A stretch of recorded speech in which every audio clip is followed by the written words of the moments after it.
ರಹಸ್ಯ ವಿಶೇಷ ಕಾರ್ಯಕ್ರಮಕ್ಕೆ ಸ್ವಾಗತ. ನಾನು ಶಕುಂತಲಾ. ಇತ್ತೀಚಿನ ದಿನಮಾನಗಳಲ್ಲಿ ಈ ರತ್ನಗಳು ಅಂದ್ರೆ ಜಮ್ಸ್ ಅನ್ನ ತುಂಬಾ ಜನ ಅಲಂಕಾರಿಕ ವಸ್ತುಗಳನ್ನಾಗಿ ಉಪಯೋಗಿಸ್ತಾರೆ. ಆದರೆ ಇದಕ್ಕೆ ಒಂದು ವಿಶೇಷವಾದ ಹಿನ್ನೆಲೆ ಕೂಡ ಇದೆ, ಅದುವೇ ಪೌರಾಣಿಕ ಹಿನ್ನೆಲೆ. ಈ ಬಗ್ಗೆ ಸಾಕಷ್ಟು ಜನರಿಗೆ ಗೊತ್ತಿರೋದಿಲ್ಲ. ಸಹಜವಾಗಿ ನಾವು ನೋಡೋದಾದ್ರೆ ಈ ಜಮ್ ಸ್ಟೋನ್ಗಳು ನ್ಯಾಚುರಲ್ ಆಗಿ ಸಿಗುತ್ತೆ, ಪ್ರಕೃತಿ ದತ್ತವಾದಂಥದ್ದು ಅಂತ ಎಲ್ಲ ಅನ್ಸ್ಕೊಂಡಿರ್ತಾರೆ. ಆದರೆ ಇದಕ್ಕೆ ಒಂದು ದೈವಿಕ ಅಂಶ ಮೂಡಿದಾಗಲೇ ನಮ್ಮ ಜೀವನದಲ್ಲಿ ಮಹತ್ತರವಾದಂಥ ಬದಲಾವಣೆಗಳನ್ನು ನಾವು ಕಾಣಬಹುದು. ಹಾಗಾದ್ರೆ ದೈವಿಕ ಅಂಶ ಉಳ್ಳಂತಹ ಈ ರತ್ನಗಳ ಹಿನ್ನೆಲೆ ಏನು? ಸಮುದ್ರ ಮಂಥನದ ಸಂದರ್ಭದಲ್ಲಿ ಕೌಸ್ತುಭ ಮಣಿಯೊಂದಿಗೆ ಈ 14 ವಸ್ತುಗಳು ಹೇಗೆ ಬಂತೋ ಅದೇ ರೀತಿಯಲ್ಲಿ ಪೌರಾಣಿಕ ಹಿನ್ನೆಲೆಯಲ್ಲಿ ತ್ರಿಮೂರ್ತಿಗಳು ಕೂಡ ಈ ಒಂದು ರತ್ನ ಧಾರಣೆನ ಮಾಡಿದ್ರು. ಹಾಗಾದ್ರೆ ಯಾವುದೀ ಧಾರಣೆ, ಯಾವ ರತ್ನಗಳನ್ನು ಅವರು ಧಾರಣೆ ಮಾಡಿದ್ರು, ಇದೆಲ್ಲದರ ಬಗ್ಗೆ ಇವತ್ತಿನ ಕಾರ್ಯಕ್ರಮ ಬೆಳಕು ಚೆಲ್ಲುತ್ತೆ. ಈ ಬಗ್ಗೆ ಮಾತನಾಡೋದಕ್ಕೆ doctor of astro gems and ಜ್ಯುವೆಲ್ಸ್ನ the king of gemstone doctor Yakub Abidi ಅವರಿದ್ದಾರೆ. ಕಾರ್ಯಕ್ರಮಕ್ಕೆ ಸ್ವಾಗತ. ಹಾಗೆ ಇವತ್ತಿನ ಕಾರ್ಯಕ್ರಮದಲ್ಲಿ ವಿಶೇಷವಾಗಿ ಸೈಂಟಿಫಿಕ್ ಅಸ್ಟ್ರಾಲಜರ್ ಕೂಡ ನಮ್ಮೊಟ್ಟಿಗಿದ್ದಾರೆ ಡಾಕ್ಟರ್ ಪ್ರಶಾಂತ್ ಶ್ರೀನಿವಾಸ್ ಮೂರ್ತಿ ಅವರು. ಅವ್ರನ್ನೂ ಕೂಡ ಕಾರ್ಯಕ್ರಮಕ್ಕೆ ವೆಲ್ಕಮ್ ಮಾಡೋಣ. Welcome to the show. ನಮಸ್ತೆ. ಓಂ ಜ್ಞಾನಾನಂದಮಯಂ ದೇವಂ ನಿರ್ಮಲಾ ಸ್ಫಟಿಕಾಕೃತಿಂ ಆಧಾರಂ ಸರ್ವ ವಿದ್ಯಾನಾಂ ಹಯಗ್ರೀವಂ ಉಪಾಸ್ಮಹೇ. ಎಸ್, ಪ್ರತಿ ಕಾರ್ಯಕ್ರಮದಲ್ಲೂ ಕೂಡ ಇಂಥ ಸಮಸ್ಯೆ ಇದ್ರೆ ಇಂಥ ಜಮ್ ಸ್ಟೋನ್ ಧರಿಸಿ ಅಂತ ಹೇಳ್ತಾ ಇದ್ವಿ. ಆದರೆ ಇವತ್ತಿನ ಕಾರ್ಯಕ್ರಮದಲ್ಲಿ ಇನ್ನಷ್ಟು ಆಳವಾಗಿ ಜಮ್ ಸ್ಟೋನ್ ಅನ್ನೋದು ಕೇವಲ ಇತ್ತೀಚೆಗಷ್ಟೇ ಫೇಮಸ್ ಆಗ್ತಿರೋದಲ್ಲ, ಅನಾದಿ ಕಾಲದಿಂದಲೂ ಪೌರಾಣಿಕ ಹಿನ್ನೆಲೆಯನ್ನು ಉಳ್ಳಂಥ ಜಮ್ ಸ್ಟೋನ್ಗಳಾಗಿದೆ. ಜೊತೆಗೆ ತುಂಬ ಜನರಿಗೆ ಗೊತ್ತೇ ಇಲ್ಲ ಈ ವಿಚಾರ ಅಂತ ಹೇಳ್ಬೋದು. ಈ ಜಮ್ ಸ್ಟೋನ್ ಅನ್ನೋದು ಕೇವಲ ಪ್ರಕೃತಿ ದತ್ತವಾಗಿ ಬಂದಿರೋದಲ್ಲ, ಅದು ದೈವಿಕ ಅಂಶಗಳನ್ನು ಕೂಡ ಹೊಂದಿದೆ ಅಂತ. ಸೊ ಅದಕ್ಕೊಂದು ಹಿನ್ನೆಲೆ ಕೂಡ ಇದೆ ಅಂತ ಹೇಳ್ತಾ ಇದ್ದೀವಿ. ಪ್ರಶಾಂತ್ ಅವರೇ, ಆ ಬಗ್ಗೆ ತಿಳಿಸ್ಕೊಡಿ. ನಮಸ್ತೆ ಎಲ್ಲರಿಗೂ. ಈಗ ಮೇಡಮ್ ಅವ್ರು ಹೇಳಿದ್ರು, ಅದು ಸೈಂಟಿಫಿಕ್ಕಾಗಿ ಜಮ್ ಸ್ಟೋನ್ಸು ಸಿಗುವಂಥದ್ದು ಎಲ್ಲರಿಗೂ ಗೊತ್ತಿರುವಂಥದ್ದು. ಬಟ್ ಅವ್ರು ಹೇಳಿದಂಥ ಪೌರಾಣಿಕ ರೀತಿಯಲ್ಲಿ ಏನನ್ನ ಹಿನ್ನೆಲೆ ಇದೆಯಾ ಅಂತ 100% ಇದೆ. ಯಾಕಂದರೆ ನಾವು ಭಾರತ ದೇಶದಲ್ಲಿ ಹುಟ್ಟು, ಭಾರತ ಖಂಡದಲ್ಲಿ ಹುಟ್ಟು ಧರ್ಮ ಸಂಸ್ಥಾಪನಾ ತಾಯ ಸಂಭವಾಮಿ ಯುಗೆ ಯುಗೆ ಅಂತ ಕೃಷ್ಣ ಪರಮಾತ್ಮ ಏನು ಹೇಳಿದಾನೋ ಆ ಒಂದು ಯುಗಗಳಲ್ಲಿ ಹುಟ್ಟಿರುವಂತಹ, ಕಲಿಯುಗದಲ್ಲಿ ಹುಟ್ಟಿರುವಂತಹ ನಾವುಗಳು ಆ ಪೌರಾಣಿಕ ಹಿನ್ನೆಲೆಯನ್ನು ತಿಳ್ಕೊಂಡಿರ ಏನು ಕೆಲಸನ ಮಾಡಬಾರ್ದು ಅಂತ ಹೇಳುತ್ತೆ ಶಾಸ್ತ್ರ. ಹಾಗಾಗಿ ರತ್ನಗಳು ಬರೀ ನಮ್ಮ ಒಂದು ಓದೋಕ್ಕೋಸ್ಕರ ಇಲ್ಲಾಂದರೆ ಯೂನಿವರ್ಸಿಟಿಲಿ ಹೋಗಿ ಒಂದು ಡಿಗ್ರಿ ತೊಗೊಳ್ಳೋಕ್ಕೋಸ್ಕರ ಅಲ್ಲ, ಅದು ಪುರಾಣಗಳಲ್ಲಿ ಹಾಸು ಹೊಕ್ಕಾಗಿ ಎಲ್ಲರ ಹೃದಯಗಳಲ್ಲಿ ನಾಟಿರುವಂತಹ ಒಂದು ವಿಷಯ. ಇವಾಗ ರತ್ನಗಳು ಎಲ್ಲೆಲ್ಲಿ ಉಲ್ಲೇಖ ಆಗಿದೆ ಅಂತಂದರೆ, ನಾವುಗಳೆಲ್ಲ ಪುರಾಣಗಳಲ್ಲಿ ಓದಿರ್ತೀರ ನೀವೆಲ್ಲ ಸುಮಾರು ಜನ. ಗರುಡ ಪುರಾಣ, ಮತ್ಸ್ಯ ಪುರಾಣ, ಮತ್ತು ಬೃಹತ್ ಸಂಹಿತ, ಮಣಿಮಾಲ, ಮತ್ತು ಕಾಮಿಕ ಆಗಮ, ರತ್ನದೀಪಿಕ, ಹೀಗೆ ಸುಮಾರು ಶಾಸ್ತ್ರಗಳಲ್ಲಿ ಪುರಾಣಗಳಲ್ಲಿ ರತ್ನದ ಉಲ್ಲೇಖ ಇದೆ. ಎಸ್ಪೆಷಲಿ ಪ್ರತ್ಯೇಕವಾಗಿ ಗರುಡ ಪುರಾಣ ತಗೊಂಡು ಅಂದರೆ ಬರೀ ರತ್ನಶಾಸ್ತ್ರ ಅಲ್ಲ, ಅದರ ಜ್ಯೋತಿಷ್ಯ ಶಾಸ್ತ್ರ ಕೂಡ ಹೇಳಿದೆ. ಮತ್ತು ಸಾಲಿಗ್ರಾಮ ಆರಾಧನೆ ಎಲ್ಲಿಂದ ಬಂತು? ಮಾಧವ ಬ್ರಾಹ್ಮಣರು ಮತ್ತು ಬೇರೆಯವರು ಯಾರು ವಿಷ್ಣು ಪ್ರಿಯರು ಅವರೆಲ್ಲ ಸಾಲಿಗ್ರಾಮ ಇಟ್ಕೊಂಡು ಪೂಜೆ ಮಾಡ್ತಾರೆ. ಸಾಲಿಗ್ರಾಮ ಎಲ್ಲಿ ಬಂತು, ಎಲ್ಲಿ ಉಲ್ಲೇಖ ಇದೆ, ಈ ರೀತಿಯೇ ಪೂಜೆ ಮಾಡಬೇಕು, ಇಂಥ ಸಾಲಿಗ್ರಾಮನೇ ಪೂಜೆ ಮಾಡಬೇಕು ಅಂತ ಎಲ್ಲಿದೆ ಅಂತಂದರೆ ಗರುಡ ಪುರಾಣದಲ್ಲಿ ವಿಸ್ತಾರವಾಗಿ ಕೊಟ್ಟಿರುವಂಥದ್ದು. ಈಗ ಅದು ಪೌರಾಣಿಕ ಹಿನ್ನೆಲೆಯನ್ನು ನೋಡಿದ್ವಿ, ಪುರಾಣಗಳಲ್ಲಿ ಎಲ್ಲೆಲ್ಲಿ ಕೊಟ್ಟಿದ್ದಾರೆ ರತ್ನದ ಬಗ್ಗೆ ಅಂತ ನೋಡಿದ್ವಿ. ಈಗ ಯಾಕೂಬ್ ಅವರೇ, ಇವಾಗ ನಾವು ಮಾಡರ್ನ್ ಒಂದು ಸೈಂಟಿಫಿಕ್ ಆಗಿ ತೊಗೊಂಡಾಗ ನೀವು ಎಲ್ಲ ಪ್ರಪಂಚನೆಲ್ಲ ಸುತ್ಕೊಂಡು ಬಂದಿದ್ದೀರಾ, ಗಣಿಗಳಲ್ಲಿ ನೋಡ್ಕೊಂಡು ಬಂದಿದ್ದೀರಾ. ಹಾಗಾಗಿ ನೀವೆಲ್ಲ ಕಂಡಿರೋ ಅಂತಹ ಒಂದು ರತ್ನ ಯಾವುದನ್ನು ಇದೆಯಾ ದೈವಿಕ ಅಂಶ ಇರುವಂಥದ್ದು ಅಂತ ಹೇಳಿ. ನೋಡಿ, TV9 ವಿಷಯರಿಗೆ ಈ doctor of astro gems and jewels ವಿಶೇಷ ಕಾರ್ಯಕ್ರಮಕ್ಕೆ ಸ್ವಾಗತ. ದೈವಿಕ ರತ್ನ ಅಂದರೆ ನೋಡಿ, ನವಗ್ರಹ ರತ್ನನಲ್ಲಿ ಎಲ್ಲ ಗ್ರಹದ್ದು ಒಂದೊಂದು ರತ್ನ ಇದೆ. ನೀವು ದೈವಿಕ ರತ್ನ one of the most powerful ರತ್ನ ಅನ್ನು ಕೇಳಿದ್ರೆ ಅಂದರೆ ಲಾಸ್ಟ್ ಎಪಿಸೋಡ್ನಲ್ಲಿ ನಾವು ಮಾಡಿದ್ವಿ. ಅದು ಯಾವುದು ರತ್ನ ಅಂದರೆ ಅದು ಬಂದುಬಿಟ್ಟು ಫೇರೋಜ ರತ್ನ. ನಾವು ಎಷ್ಟೋ ಎಪಿಸೋಡ್ನಲ್ಲಿ ಹೇಳ್ತಾ ಬರ್ತಾ ಇದ್ದೀವಿ, ಟರ್ಕೈಸ್ ಜೆಮ್ ಸ್ಟೋನ್ ಅಂತ, ದಿ ಸ್ಟೋನ್ ಆಫ್ ಪ್ರಾಸ್ಪರಿಟಿ ಅಂತ ಹೇಳ್ತೀವಿ.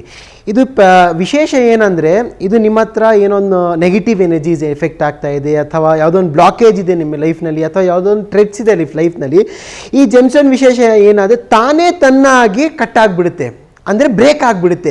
ಈ ಜೆಮ್ಸ್ ಒಂದು ವಿಶೇಷ ಏನು, ಎಲ್ಲ ಜನ ನವರತ್ನ ಶಾಸ್ತ್ರನಲ್ಲಿ ಅಥವಾ ರತ್ನಶಾಸ್ತ್ರ ಪ್ರಕಾರ ಸುಮಾರು ಇಲ್ಲಾಂದರೆ 200 ಪ್ರಕಾರ ಜೆಮ್ ಸ್ಟೋನ್ಸ್ ಇದೆ. ಪ್ರೀಷಿಯಸ್ ಜೆಮ್ ಸ್ಟೋನ್ ಇದೆ, precious semi precious GeM stone ಇದೆ, ಉಪರತ್ನದಲ್ಲಿ ಕೂಡ ಇದೆ. ಎಲ್ಲ ಪವರ್ಫುಲ್ ಸ್ಟೋನ್ ಒಂದೊಂದು ಪ್ರಾಸ್ಪೆರಿಟಿ ಇದೆ, ಬೆನಿಫಿಟ್ಸ್ ಇದೆ, ಅದೊಂದು ಯೂಸಸ್ ಇದೆ. ಈ ರತ್ನದ ವಿಶೇಷ ಏನು ಅಂದರೆ ತಾನೇ ತನ್ನಾಗಿ ಎಕ್ಸಾಂಪಲ್ ನಿಮಗೆ ಏನೋ ಒಂದು ಲೈಫ್ನಲ್ಲಿ ಒಂದು ಪ್ರಾಬ್ಲಮ್ಸ್ ಬರ್ತಾ ಇದೆ, ಆ ಪ್ರಾಬ್ಲಮ್ಸ್ ಫೇಸ್ ಮಾಡೋಕ್ಕೆ ಈ ಜೆಮ್ಸ್ಟೋನ್ ಬ್ರೇಕ್ ಆಗಿಬಿಡುತ್ತೆ. ನಾನು ಲಾಸ್ಟ್ ಎಪಿಸೋಡ್ನಲ್ಲಿ ಕೂಡ ಹೇಳಿದೆ, ಸಲ್ಮಾನ್ ಖಾನ್ 5-6 ಸ್ಟೋನ್ ಚೇಂಜ್ ಮಾಡಿದ್ದಾರೆ. ಏನಕ್ಕೆ ಅಂದರೆ ಅವ್ರ ಲೈಫ್ನಲ್ಲಿ ಯಾವುದೊಂದು ಥ್ರೆಡ್ಸ್ ಬರಲಿ, ಯಾವುದೊಂದು ನೆಗೆಟಿವ್ ಎನರ್ಜೀಸ್ ಬರಲಿ, ಈ ಜೆಮ್ಸ್ಟೋನ್ ಅಬ್ಸರ್ವ್ ಮಾಡಿಬಿಟ್ಟು ಬ್ರೇಕ್ ಆಗಿಬಿಡುತ್ತೆ. ನನ್ನ ಪ್ರಕಾರ, ನಮ್ಮ ಎಕ್ಸ್ಪೀರಿಯನ್ಸ್ ಪ್ರಕಾರ ಅಥವಾ ರತ್ನಶಾಸ್ತ್ರ ಪ್ರಕಾರ, one of the most powerful gemstone. ನಿಮ್ಮದು ಯಾವುದೊಂದು ಸಮಸ್ಯೆ ಇರಲಿ, ಯಾವುದೋ ನೆಗೆಟಿವ್ ಎನರ್ಜೀಸ್ ಇರಲಿ, ನೀವೇನು ಕೆಲಸ ಸ್ಟಾರ್ಟ್ ಮಾಡಿದ್ದೀರಾ, ಬಿಸ್ನೆಸ್ ಸ್ಟಾರ್ಟ್ ಮಾಡಿದ್ದೀರಾ, ಬಿಸ್ನೆಸ್ನಲ್ಲಿ ಡೆವಲಪ್ಮೆಂಟ್ ಆಗ್ತಾ ಇಲ್ಲ, ಗ್ರೋತ್ ಆಗ್ತಾ ಇಲ್ಲ, ಹಣಕಾಸಿನಲ್ಲಿ ಅಭಿವೃದ್ಧಿ ಆಗ್ತಾ ಇಲ್ಲ, ಯಾವುದೋ ಒಂದು ಲೈಫ್ನಲ್ಲಿ ಸ್ಟಕ್ ಆಗಿಬಿಟ್ಟಿದ್ದೀರಾ, ಅದೆಲ್ಲ ಸಮಸ್ಯೆಗೆ one of the most powerful ಯಾವ ಜೆಮ್ಸ್ಟೋನ್ ಅಂದರೆ ಇದು ಬಂದುಬಿಟ್ಟು ಫೇರೋಜಾ ಜೆಮ್ಸ್ಟೋನ್. ಫೇರೋಜಾ ಜೆಮ್ಸ್ಟೋನ್ ತುಂಬ ಸುಮಾರು ರೀತಿಯಲ್ಲಿ ಬರುತ್ತೆ. ಬಂದುಬಿಟ್ಟು ಪೆಂಡೆಂಟ್ ಫಾರ್ಮ್ನಲ್ಲಿಯೂ ಬರುತ್ತೆ, ಉಂಗ್ರಾ ಫಾರ್ಮ್ನಲ್ಲಿಯೂ ಕೂಡ ಬರುತ್ತೆ, ಬ್ರಾಸ್ಲೆಟ್ ಫಾರ್ಮ್ನಲ್ಲಿಯೂ ಕೂಡ ಬರುತ್ತೆ. ನಾನು ಕೂಡ ಆ ಫಿರೋಜಾನ ಧರಿಸಿದ್ದೀನಿ. ಏನಕ್ಕೆ ಅಂದರೆ ಪ್ರತಿಯೊಬ್ಬರು ಸಾಧಕರು ದೇವರ ಹತ್ರ ಅಂದರೆ ಸ್ಪಿರಿಚುಯಾಲಿಟಿ ಅಂತ ಏನು ಕರಿತೀವಿ, ಆ ಸಾಧನೆಯನ್ನು ಮಾಡಬೇಕು ಅಂತಂದರೆ ಅದು ನಾವು ನಮ್ಮ ಜ್ಯೋತಿಷ್ಯ ಇದರಲ್ಲಿ ಅದನ್ನು ನಾವು ದೈವರತ್ನ ಅಂತ ಕರಿತೀವಿ. ಹಾಗಾಗಿ ಪ್ರತಿಯೊಬ್ಬರು ಸಾಧಕರು ಏನೇನು ಮಾಡ್ತಾ ಇರೋ, ಅವರು ಮೆಡಿಟೇಷನ್ ಇರ್ಬೋದು, ಇಲ್ಲ ದೇವಿ ಆರಾಧನೆ ಮಾಡ್ತಾ ಇರ್ಬೋದು, ಶ್ರೀಚಕ್ರ ಇಟ್ಕೊಂಡು ಆರಾಧನೆ ಮಾಡ್ತಾ ಇರ್ತೀರ, ಎಲ್ಲೇ ಆದ್ರೂ ಒಂದು ದೈವತ್ವ ಬೇಕು, ನಿಮಗೆ ಒಂದು ಒಳ್ಳೆಯ ಶಕ್ತಿ ಬೇಕು ಅಂತಂದರೆ ಆ ಫಿರೋಜಾ ಅನ್ನುವಂಥ ಒಂದು ರತ್ನವನ್ನು ಧರಿಸಿ, ಅದನ್ನು ಇಂಗ್ಲೀಷಲ್ಲಿ ಟರ್ಕಾಯ್ಸ್ ಅಂತ ಹೇಳ್ತಾರೆ. ಹಾಗೆ ಆ ದೈವ ಅಂಶ ಇರುತ್ತೆ ಅದು. ಹಾಗಾಗಿ ನಮ್ಮ ದೇವತೆಗಳು ಹಿಂದೂ ಸಂಪ್ರದಾಯದ ಪ್ರಕಾರ ನಮಗೆ ತ್ರಿಮೂರ್ತಿಗಳು ಅಂತ ಕರಿತೀವಿ ಅಲ್ವಾ. ಬ್ರಹ್ಮ, ವಿಷ್ಣು, ಮಹೇಶ್ವರ. ಅವರು ಕೂಡ ಏನನ್ನ ಒಂದು ರತ್ನಗಳನ್ನು ಧರಿಸಿದ್ರಾ ಅಂತ ನೋಡ್ತು ಅಂತಂದರೆ ಆ ದೈವಿ ರತ್ನಗಳು ಅಂತ ಹೇಳಿದಾಗ ನೋಡಿ, ಇಲ್ಲಿ ಬ್ರಹ್ಮ ಯಾವುದನ್ನ ಅಂತಾರೆ, ಚಿಂತಾಮಣಿ ಅನ್ನೋದನ್ನು ಧರಿಸ್ಕೊಂಡಿರ್ತಾರೆ ಬ್ರಹ್ಮದೇವರು. ಅದು ಬಿಳುಪಿನ ಒಂದು ಬಣ್ಣದಲ್ಲಿರುತ್ತೆ, ಬಿಳಿಯ ಬಣ್ಣದಲ್ಲಿರುತ್ತೆ. ಹಾಗಾಗಿ ಆ ಚಿಂತಾಮಣಿಯ ವಸ್ತ್ರವನ್ನು, ರತ್ನವನ್ನು ಅವರು ಧರಿಸ್ಕೊಂಡಿರ್ತಾರೆ ಬ್ರಹ್ಮ. ವಿಷ್ಣು ಅಲಂಕಾರ ಪ್ರಿಯೋ ವಿಷ್ಣು ಅಂತ ಹೇಳ್ತೀವಿ ಅಲ್ವಾ. ಹಾಗೆ ಅವ್ರು ಏನು ಧರಿಸ್ಕೊಂಡಿರ್ತಾರೆ ಅಂತಂದರೆ ಕೌಸ್ತುಭ ಹಾರವನ್ನು ಧರಿಸ್ಕೊಂಡಿರ್ತಾರೆ. ಅದು ಕೆಂಪು ಕಲರ್ ಇರುತ್ತೆ, ಅದು ತಾವರೆ ಕೆಂಪು ಅಂತ ಹೇಳ್ತೀವಲ್ಲ, ಲೋಟಸ್ ರೆಡ್ ಅಂತ, ಆ ಒಂದು ರತ್ನಕ್ಕೆ ಕಲರ್ ಉಂಟು. ನೆಕ್ಸ್ಟ್ ಬಂತು ಅಂತಂದರೆ ಬ್ರಹ್ಮ ಆಯಿತು, ವಿಷ್ಣು ಆಯಿತು, ನೆಕ್ಸ್ಟ್ ಯಾರಿರೋದು, ಮುಂದೆ ಇರೋದೇ ನಮ್ಮ ಪ್ರಿಯವಾದಂತಹ ಶಿವ, ರುದ್ರ ಅಂತ ಕರಿತೀವಿ. ಆ ರುದ್ರ ಯಾವುದನ್ನು ಧರಿಸ್ಕೊಂಡಿರ್ತಾನೆ, ನಾವು ನೋಡಿರೋಂಗೆ ಫೋಟೋಗಳಲ್ಲಾಗಲಿ ಇದರಲ್ಲಾಗಲಿ ಬರೀ ನಮಗೆ ಅವರು ರುದ್ರಾಕ್ಷಿ ಮಾಲೆ ನಾವು ಧರಿಸ್ಕೊಂಡಿದ್ದೀವಲ್ಲ, ಆ ಥರದ ರುದ್ರಾಕ್ಷಿ ಮಾಲೆ ಮಾತ್ರ ಕಾಣಿಸುತ್ತೆ. ಆದರೆ ಅವ್ರಿಗೆ ಇರೋವಂಥದ್ದು ರುದ್ರಮಣಿ ಅಂತ ಕರೀತಾರೆ. ಬಹಳ ಪವರ್ಫುಲ್ಲು, ಶಕ್ತಿಶಾಲಿ ಅಂತ ಇದನ್ನು ಧರಿಸ್ಕೊಂಡಿರ್ತಾರೆ. ನೋಡಿ, ಆ ದೇವತೆಗಳಿಗೆ ಅದೊಂದು ಬಲ ಬೇಕು. ಏನಕ್ಕೆ ಹಾಕೋತಾರೆ, ಸುಮ್ಮನೆ ಹಾಕೋತಾರ? ಇಲ್ಲ, ಅದಕ್ಕೊಂದು ಏನೋ ಒಂದು ಶಕ್ತಿ ಇರುತ್ತೆ. ಅವ್ರಿಗೆ ಏನೋ ಒಂದು ನಡೆಸೋಕ್ಕೆ ಒಂದು ಶಕ್ತಿ ಬೇಕಲ್ಲ, ಒಂದು ಎನರ್ಜಿ ಬೇಕಲ್ಲ. ಹಾಗಾಗಿ ಆ 3 ರತ್ನಗಳನ್ನು 3 ದೇವತೆಗಳನ್ನು ಧರಿಸ್ಕೊಂಡಿರ್ತಾರೆ. ಮತ್ತು ಇನ್ನೊಂದು ನಾವು ಕೇಳೇ ಇರ್ತೀವಿ, ಶಮಂತಕ ಮಣಿ. ಮಹಾಭಾರತದಲ್ಲಿ ಬರುತ್ತೆ. ಕೃಷ್ಣ ಮತ್ತು ಜಾಂಬವಂತ ಯುದ್ಧ ಆಡ್ತಾರೆ. ಏನಕ್ಕೋಸ್ಕರ ಯುದ್ಧ ಆಡ್ತಾರೆ? ಸುಮಾರು ತಿಂಗಳು, ವರ್ಷಗಳು ಯುದ್ಧ ಆಡ್ತಾರೆ. ಏನಕ್ಕೆ ಯುದ್ಧ ಆಡ್ತಾರೆ ಅಂತಂದರೆ ಅದೊಂದು ಅಮೂಲ್ಯವಾದ ರತ್ನ ಇರುತ್ತೆ, ಅದನ್ನೇ ಶಮಂತಕ ಮಣಿ ಅಂತ ಕರೀತಾರೆ. ಅದು ಯಾರದು? ಅದು ಇಂದ್ರನದ್ದು. ಇಂದ್ರದೇವ ಯಾವುದೋ ಒಬ್ಬ ರಾಜ ತಪಸ್ಸು ಮಾಡಿ ಅದನ್ನು ಪಡಿಬೇಕು. ಎಲ್ಲಿ ಆ ಶಮಂತಕ ಮಣಿ ಇರುತ್ತೋ ಅಲ್ಲಿ ಆರೋಗ್ಯ, ಲಕ್ಷ್ಮಿಯ ವಾಸ ಮತ್ತು ಕ್ಷೇತ್ರ ಎಲ್ಲ ಸುಭೀಕ್ಷವಾಗಿರುತ್ತೆ, ರಾಜ್ಯ ಎಲ್ಲ ಸುಭೀಕ್ಷವಾಗಿರುತ್ತೆ. ಹಾಗಾಗಿ ಒಬ್ಬ ರಾಜ ತಪಸ್ಸು ಮಾಡಿ ಇಂದ್ರನಿಂದ ಅದನ್ನು ಪಡ್ಕೊಂಡಿರ್ತಾನೆ. ಅದು ಹಾಗೆ ರಾಜರವ್ರ ಮನೆತನ ಬಂದು ಹೇಗೋ ಅದು ತಪ್ಪಿ ಹೋಗಿ ಜಾಂಬವಂತನ ಕೈ ಸೇರಿಬಿಡುತ್ತೆ.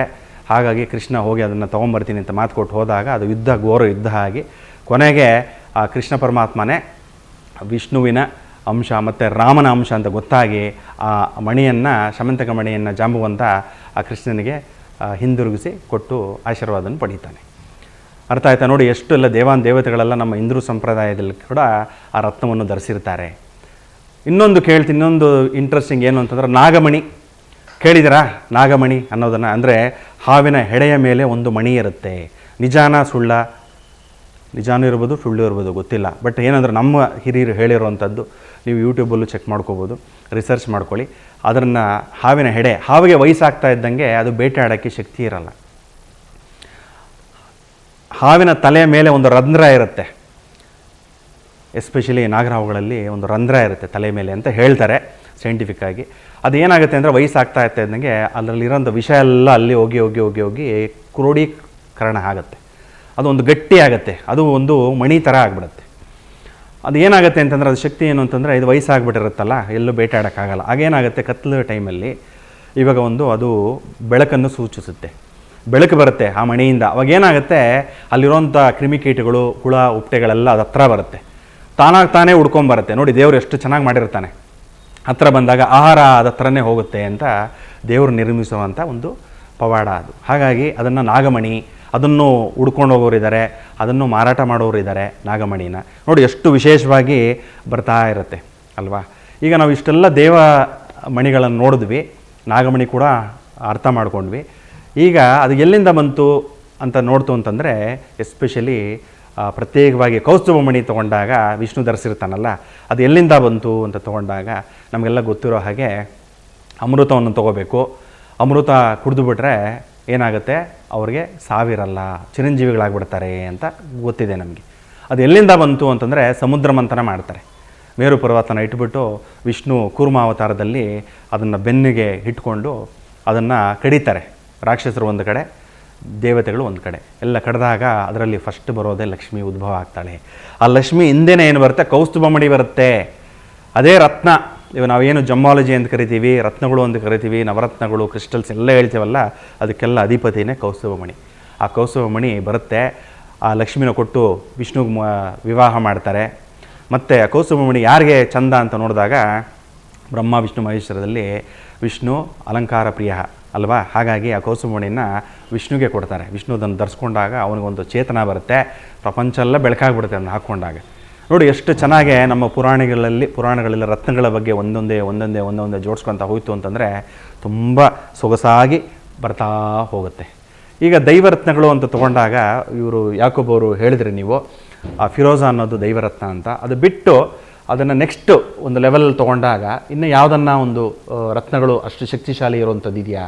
ಶಕ್ತಿಶಾಲಿ ನವರತ್ನ ಶಾಸ್ತ್ರನಲ್ಲಿ ತುಂಬ ಶಕ್ತಿಶಾಲಿ ರತ್ನ ಅದು ಬಂದ್ಬಿಟ್ಟು ಸೂರ್ಯಗ್ರಹ ರತ್ನ. ಸೂರ್ಯಗ್ರಹ ರತ್ನ ಯಾವುದಂದರೆ ರೂಬಿ ಸ್ಟೋನ್, ಮಾಣಿಕ್ಯ ಸ್ಟೋನ್ ಅಂತ ನಾವು ಹೇಳ್ತೀವಿ. ನೋಡಿ, ನಮ್ಮ ಜಾತಕ ಇರಲಿ, ನಮ್ಮ ಜೀವನದಲ್ಲಿ ಯಾರಿರಲಿ, ಜಾತಕನಲ್ಲಿ ಸೂರ್ಯಗ್ರಹ ಉಚ್ಚ ಸ್ಥಾನದಲ್ಲಿದೆ ಅಂದರೆ ಎಲ್ಲ ಗ್ರಹ ಉಚ್ಚ ಸ್ಥಾನದಲ್ಲಿ ನಾವು ಹೇಳ್ತೀವಿ. ಸೂರ್ಯಗ್ರಹ, ಸೂರ್ಯ ಅಂದರೆ ಅಪ್ಪ ಕಾರಕ, ಫಾದರ್ಗೆ ಕಾರಕ, ತಂದೆಗೆ ಕಾರಕ, ಸೋಲ್ಗೆ ಕಾರಕ, ಲೀಡರ್ಶಿಪ್ಗೆ ಕಾರಕ, ಟಾಕಿಂಗ್ ಸ್ಕಿಲ್ಗೆ ಕಾರಕ, ಕರೇಜ್ಗೆ ಕಾರಕ, ಎವ್ರಿಥಿಂಗ್. ನಿಮ್ಮ ಲೈಫ್ನಲ್ಲಿ ಟಾಪ್ ಲೆವೆಲ್ನಲ್ಲಿ ಹೋಗ್ಬೇಕಂದ್ರೆ ಸೂರ್ಯಗ್ರಹನೇ ಕಾರಕ. ನಿಮ್ಮ ಲೈಫ್ನಲ್ಲಿ ಏನೊಂದು ಹ್ಯಾಪಿನೆಸ್ ಇರಲಿ, ಒಂದು ಸ್ಯಾಡ್ನೆಸ್ ಇರಲಿ, ಒಂದು ಬ್ರೀಫ್, ಒಂದು ನಿಮ್ಮ ಲಕ್ಸುರಿನೆಸ್ ಇರಲಿನೂ ಕೂಡ ಸೂರ್ಯಗ್ರಹನೇ ಕಾರಕ ಅಂತ ನಾವು ಹೇಳ್ತೀವಿ. ನಿಮ್ಮ ಲೈಫ್ನಲ್ಲಿ ಎಲ್ಲ ಸಂತೋಷ ಬೇಕು, ಎಲ್ಲ ಲೀಡರ್ಶಿಪ್ ಬೇಕು, ಒಂದು ಕ್ವಾಲಿಟೀಸ್ ಬೇಕಂದರೆ ನಮ್ಮ ನವರತ್ನ ಶಾಸ್ತ್ರ ಪ್ರಕಾರ, ನವರತ್ನ ಜ್ಯೋತಿಷ್ಯ ಪ್ರಕಾರ ಮೋಸ್ಟ್ ಪವರ್ಫುಲ್ ಅಂದರೆ ಅದು ಬಂದುಬಿಟ್ಟು ರೂಬಿ ಜೆಮ್ಸ್ಟೋನ್ ಅಂತ ನಾವು ಹೇಳ್ತೀವಿ.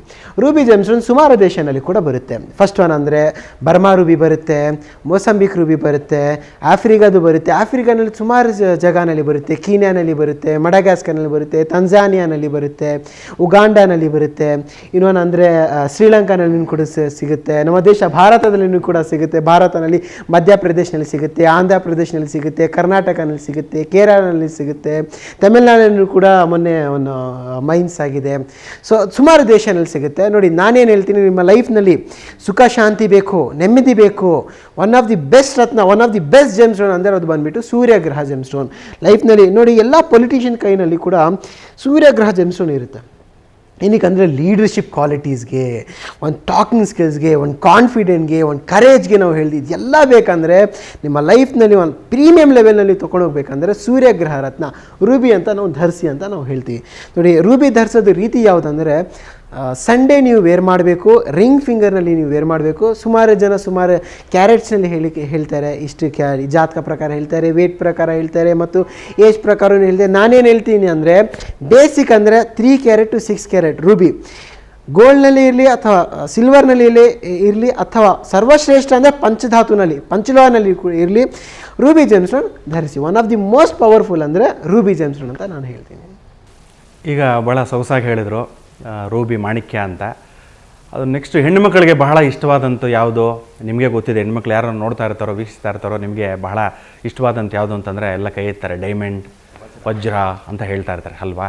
ನಿಮ್ಮ ಮನೆಯಲ್ಲಿ ಇವತ್ತು ವಜ್ರದ ಮಳೆ ಆಗುತ್ತೆ ರೀ, ಭಾಳ ಖುಷಿ ಆಗ್ತದೆ ಹೆಣ್ಮಕ್ಳಿಗೆ. ಏನಕ್ಕೆ ಅಂತಂದರೆ ವಜ್ರದ ಮಳೆ ಆಗುತ್ತಾ, ಎಲ್ಲನ ಉಂಟಾ, ಏನೇನೋ ಹೇಳ್ತಾರಲ್ಲ ಇವರು ಅಂತ ಅಂದ್ಕೋಬೇಡಿ.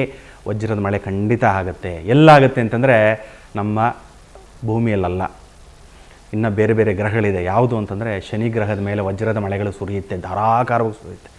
ನೀವೇನೇನು ಅಲ್ಲಿ ಹೋಯ್ತು ಅಂದರೆ ಎಷ್ಟು ಬೇಕಾದ್ರೂ ಬಾಚ್ಕೊಂಬರ್ಬೋದು, ಮೂಟೆ ತುಂಬ್ಕೊಂಬರ್ಬೋದು. ಇದು ಸತ್ಯ. ನೀವು ನೋಡಿ ಬೇಕಾರೆ ನಾಸಾ ಅವರೆಲ್ಲ ರಿಸರ್ಚ್ ಮಾಡಿದ್ದಾರೆ. ಮತ್ತು ಅದು ಬಿಟ್ಟರು ಬೇರೆ ಯಾವ ಗ್ರಹಗಳಲ್ಲಿ ಅಂದರೆ ಯುರಾನಸ್ ಮತ್ತು ನೆಪ್ಟ್ಯೂನ್ ಆ ಒಂದು ಗ್ರಹಗಳಲ್ಲೂ ಕೂಡ ಧಾರಾಕಾರವಾಗಿ ವಜ್ರದ ಮಳೆ ಆಗುತ್ತೆ. ಹೇಗಾಗುತ್ತೆ? ತಾನಾಗಿ ತಾನೇ ಉದುರ್ಬಿಡುತ್ತೆ ಆಕಾಶದಿಂದ? ಇಲ್ಲ. ಅಂದರೆ ವಜ್ರ ಅಂತಂದರೆ ಏನು? It is nothing but carbon. ನೀವೇನೋ ಒಂದು ಸುಟ್ಟಾಗ ಎಲ್ಲ ಕರಕಲಾಗಿ ಬೂದಿ ಆಗಿಬಿಡುತ್ತಲ್ಲ, ಬೂದಿ ತೊಗೊಂಡು ಟೆಸ್ಟ್ ಮಾಡಿ, ಏನದು? ಕಾರ್ಬನ್ ಅಲ್ವಾ? ಹಾಗಾಗಿ ಅದು ಎಲ್ಲ ಕಾರ್ಬನ್ ಸೇರಿಕೊಂಡು ಮೋಡವಾಗಿ ಅದೆಲ್ಲ ಗ್ರಾಫೈಟ್ ಅಂತ ಕರಿತೀವಿ. ಗ್ರಾಫೈಟ್ ಥರ ಎಲ್ಲ ಫಾರ್ಮ್ ಆಗುತ್ತೆ. ಅದೆಲ್ಲ ಲಿಕ್ವಿಡ್ ಫಾರ್ಮಲ್ಲಿ, ಅಂದರೆ ಒಂದು ರಸವಾಗಿ ಉದುರುತ್ತೆ. ಆ ಉದುರಿದಾಗ ವಾತಾವರಣದಲ್ಲಿ ಏನಾಗುತ್ತೆ ಅಂತಂದರೆ ವಿಪರೀತ ಉಷ್ಣಾಂಶ ಇರುತ್ತೆ, ಟೆಂಪ್ರೇಚರ್ ಇರುತ್ತೆ, ಮತ್ತು ಒತ್ತಡ, ಟೆಂಪ್ರೇಚರ್ ಪ್ರೆಷರ್ ಎರಡೂ ಇದ್ದಾಗ ಏನಾಗುತ್ತೆ, ಆ ಲಿಕ್ವಿಡ್ ಹಾಗೆ ತಾನಾಗಿ ತಾನೇ ಅದು ನೆಲಕ್ಕೆ ಟಚ್ ಆಗೋ ತನಕ ಏನಾಗ್ಬಿಡುತ್ತೆ, ಅದೆಲ್ಲ ವಜ್ರಗಳಾಗ್ಬಿಡುತ್ತೆ. ಇಷ್ಟಿಷ್ಟು ದಪ್ಪ ವಜ್ರಗಳು ಹಂಗೆ ಧಾರಾಕಾರವಾಗಿ ಬೀಳ್ತಾ ಇರುತ್ತೆ. ನೋಡಿ ಎಷ್ಟು ಚೆನ್ನಾಗೆ ಆ ಒಂದು ಪ್ರಕೃತಿ ಎಷ್ಟು ಚೆನ್ನಾಗಿ ಒಂದೊಂದು ಪೋಣಿಸ್ಬಿಟ್ಟು ಜೋಡಿಸಿರುತ್ತೆ ಅಲ್ವಾ? ಸೊ ಹಾಗಾಗಿ ವಜ್ರದ ಮಳೆ ಕೂಡ ಇದೆ. ನಿಮಗೇನು ಗೊತ್ತಿಲ್ಲ ಅಂತಂದರೆ ಬೇಕಾದ್ರೆ ಎಲ್ಲನೂ ವಿಚಾರಿಸಿ, ಬುಕ್ಕನ್ನು ಓದಿ, ಇಲ್ಲ ಯೂಟ್ಯೂಬಲ್ಲಿ ತಿಳ್ಕೊಳ್ಳಿ. ಬಹಳ ಸೊಗಸಾಗಿರುವಂತಹ ಒಂದು ಕಾನ್ಸೆಪ್ಟ್, ಆಯಿತಾ? ಮತ್ತು ಈಗ ಬೇರೆ ಬೇರೆ ಇದೆ. ಇವಾಗ ಯಾಕೋ ಸಾಹೇಬ್ರು ಹೇಳ್ದಂಗೆ ಮಾಣಿಕ್ಯ, ಮತ್ತು ನಾನು ಹೇಳ್ದಂಗೆ ವಜ್ರ, ಅದೇ ರೀತಿ 9 ನವಗ್ರಹ ಅಂತ ತೊಗೊಂಡಾಗ ನವಗ್ರಹ ಬಿಟ್ಟು ಅಂದರೆ ನವರತ್ನಗಳು, ನವಗ್ರಹಕ್ಕೆ ನವರತ್ನಗಳು, ಒಂದೊಂದು ಗ್ರಹಕ್ಕೆ ಒಂದೊಂದು ರತ್ನ ಅಂತ ಹೇಳ್ತೀವಿ. ಈಗ ಮಾಣಿಕ್ಯ ಸೂರ್ಯನಿಗೆ, ಚಂದ್ರನಿಗೆ ಮುತ್ತು, ಮಂಗಳ ಗ್ರಹಕ್ಕೆ ರೆಡ್ ಕೋರಲ್ ಅಂತ ಕರಿತೀವಿ, ಮತ್ತು ಬುಧ ಗ್ರಹಕ್ಕೆ ನೋಡಿ ಇಲ್ಲಿ ಹಾಕ್ಕೊಂಡಿದ್ದೀನಲ್ಲ ಕಿರುಬೆರಳಲ್ಲಿ, ಏನದು? ಪಚ್ಚೆ, ಗ್ರೀನ್ ಎಮರಾಲ್ಡ್ ಅಂತ ಹೇಳ್ತೀವಿ.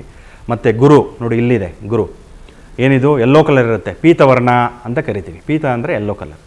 ಯಾರು ಅಂದರೆ ಗುರುವಿಗೆ ಯೆಲ್ಲೋ ಸಫೈರ್ ಇಲ್ಲ ಕನಕ ಪುಷ್ಪರಾಗ ಅಂತ ಹೇಳ್ತೀವಿ. ಶನಿಮಹಾತ್ಮಂಗೇನು? ನೀಲಂ ಅಂತ ಹೇಳ್ತೀವಿ, ಇಲ್ಲಾಂದರೆ ಇಂದ್ರ ನೀಲಮಳಿ ಅಂತ ಹೇಳ್ತೀವಿ. ಅದನ್ನು ಇಂಗ್ಲೀಷಲ್ಲಿ ಬ್ಲೂ ಸಾಫೈರ್ ಅಂತ ಹೇಳ್ತೀವಿ.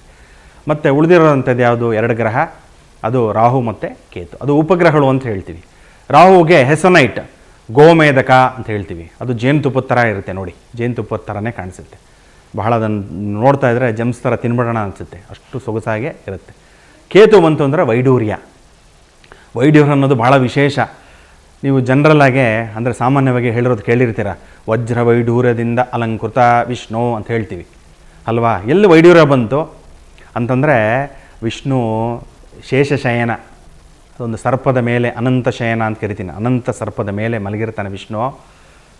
ಅದರೆಲ್ಲ ಏನಾಕಿರುತ್ತೆ, ಎಲ್ಲ ವೈಡೂರ್ಯಗಳಿರುತ್ತಂತೆ. ಆ ವೈಡೂರ್ಯದ ಮೇಲೆ ವಿಷ್ಣು ಮಲಗಿರ್ತಾನೆ. ಅದಕ್ಕೆ ಕೇತುಗೆ ಏನು ಹೇಳ್ತೀವಿ ನಾವು? ಮೋಕ್ಷಕಾರಕ. ವೈಡ್ಯೂರೋ ಕೂಡ ಅಷ್ಟೇ, ಯಾರು ವೈಡ್ಯೂರನ್ನು ಇಟ್ಕೋತಾರೋ ಜೊತೆಗೆ ಇಲ್ಲಿ ಹಾಕೋದು ಧರಿಸ್ತಾರೋ ನೋಡಿ, ಅವರೆಲ್ಲ ಯಾವ್ದನ್ನ ನಾಗಸಾಧುಗಳಾಗಲಿ ಇಲ್ಲ ಯಾರನ್ನ ಸನ್ಯಾಸಿಗಳಾಗಿ ನೋಡಿದಾಗ ವೈಡ್ಯೂರನ್ನು ಧರಿಸಿರ್ತಾರೆ.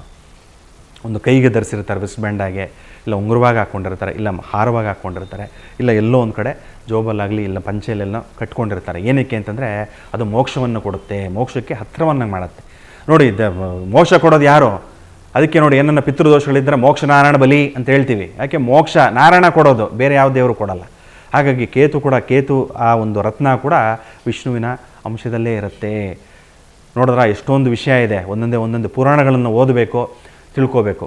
ಒಂದು ಹೇಳ್ತಾರಲ್ಲ, ದೇಶ ಸುತ್ತಬೇಕು, ಇಲ್ಲ ಕೋಶ ಓದಬೇಕು, ಎರಡರಲ್ಲೊಂದು ಮಾಡಬೇಕು. ಎರಡೂ ಮಾಡಲ್ಲ ನಾವು, ಅದು ಅವನು ಬೇಕು ಭುವನು ಬೇಕು ಅಂತೀವಿ.